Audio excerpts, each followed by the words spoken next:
Menteri Agama Yakut Khalil Qaumas kembali menegaskan niatnya untuk merawat kerukunan beragama di Indonesia. Sejak awal Gus Yakut telah menyatakan ia adalah menteri semua umat beragama karena menurutnya Kemenak milik semua agama dan harus memfasilitasi semua agama. Salah satu agenda tersebut adalah mengundang pemimpin umat Katolik Paus Fransiskus ke Indonesia. Menurut Gus Yakut, undangan itu dengan maksud agar Paus melihat langsung indahnya keberagaman di Indonesia, sekaligus menyapa umat Katolik Indonesia secara langsung. Gus Yakut pernah bertemu Paus Fransiskus pada tahun 2019 sebagai Ketua Umum GP Ansor. Kehadiran Gus Yakut di Vatikan ketika itu dalam rangka mendukung dokumen Human Fraternity for World Peace and Living Together yang digagas oleh Paus Fransiskus dengan Grand Sheikh Al-Azhar Ahmad At-Thayyib. Sekaligus untuk menyampaikan dokumen GP Ansor Declaration of Humanitarian Islam. Paus Fransiskus sebenarnya berencana berkunjung ke Indonesia pada September 2020. Namun rencana itu batal karena pandemi COVID-19 melanda dunia.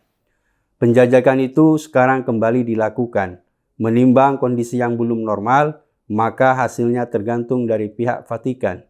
Jika keadaan telah memungkinkan, Paus Fransiskus diharapkan bisa datang ke Indonesia.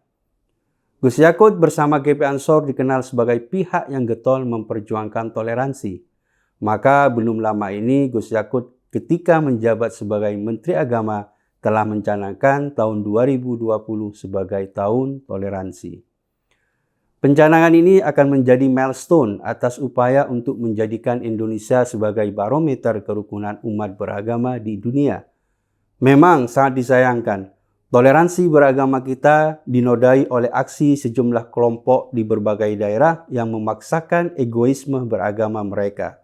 Mentang-mentang kelompok mayoritas bisa seenaknya mempersulit umat beragama lain dalam menjalankan ibadahnya.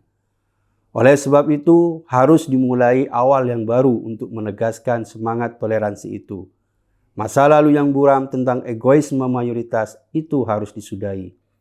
Mencanangkan tahun 2022 sebagai tahun toleransi adalah ikhtiar untuk mengawali masa depan dengan mengedepankan toleransi dalam kehidupan beragama.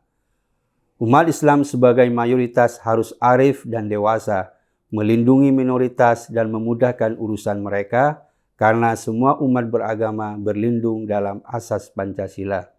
Gus Yakut pernah mengatakan, di negara yang berdasarkan Pancasila ini tidak ada diktator mayoritas atau tirani minoritas. Itu artinya baik mayoritas maupun minoritas memiliki hak dan kewajiban yang sama. Masyarakat harus meningkatkan kesadaran untuk menjadikan nilai-nilai agama sebagai inspirasi dan memotivasi untuk terus berbuat kebaikan, bukan malah dijadikan alasan untuk menyusahkan umat beragama lain.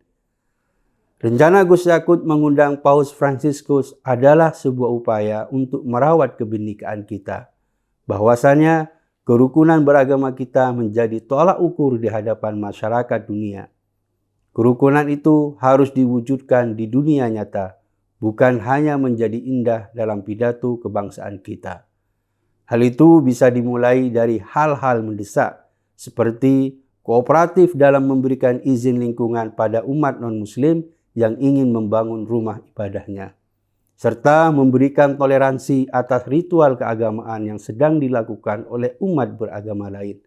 Tidak perlu nyinyir untuk mempertanyakan izin, selama proses ritual dilakukan dengan tertib dan kondusif. Gagasan Gus Yakut untuk mempererat kerukunan beragama itu harus dibuktikan oleh seluruh umat beragama di Indonesia, baik mayoritas maupun minoritas. Karena di bawah naungan Pancasila, semua agama memiliki hak dan kewajiban yang sama.